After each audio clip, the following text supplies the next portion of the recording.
এই যে জনগণের স্বাধীনতা, জনগণের ভোটের অধিকার, জনগণের কথা বলার অধিকার, এর বিরুদ্ধে কিন্তু আবার ষড়যন্ত্র শুরু হয়ে গিয়েছে।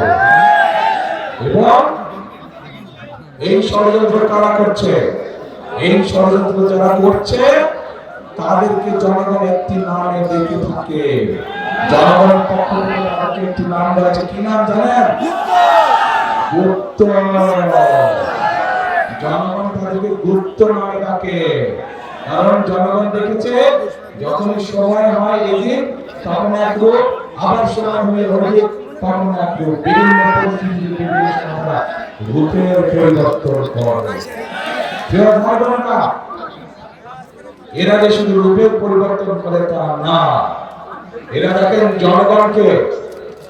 জনগণকে তারা কিভাবে অপমানিত করে, জনগণের উপরে যে তাদের মোটেও আস্থা এবং বিশ্বাস নেই তার দুটো প্রমাণ আপনাদের সামনে আমি দিচ্ছি।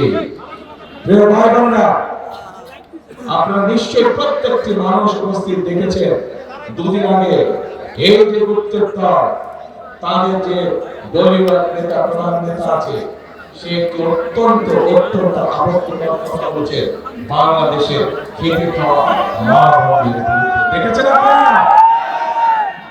প্রিয় ভাই বোনেরা, আমার একটি প্রশ্ন আপনাদের কাছে, যে রাজনৈতিক দল, যে রাজনৈতিক নেতা চিন্তা আদর্শ হয়ে থাকে তার দেশে খেতে খাওয়া মা বোনদের সম্পর্কে নোংরা চিন্তা হয়ে থাকে, তাদের কাছ থেকে কি আমরা ভালো কোনো কিছু আশা করতে পারি? তাদের কাছ থেকে আমরা ভালো কিছু আশা করতে পারি না। এবং এই প্রমাণ আমরা 1971 সালেও দেখেছি।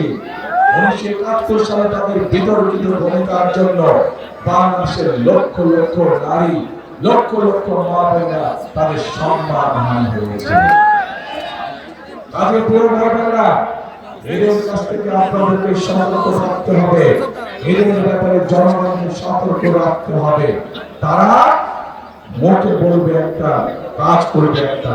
যাদের নিজের দেশের মানুষ সম্পর্কে মিনিমাম যারা সম্মান করতে জানে না, নিজের দেশের মা বন্ধু সম্পর্কে যাদের মিনিমাম সম্মান নেই, তাদের কাছ থেকে আর যাই হোক আমরা কোনো ভালো কিছু আশা করতে পারি না।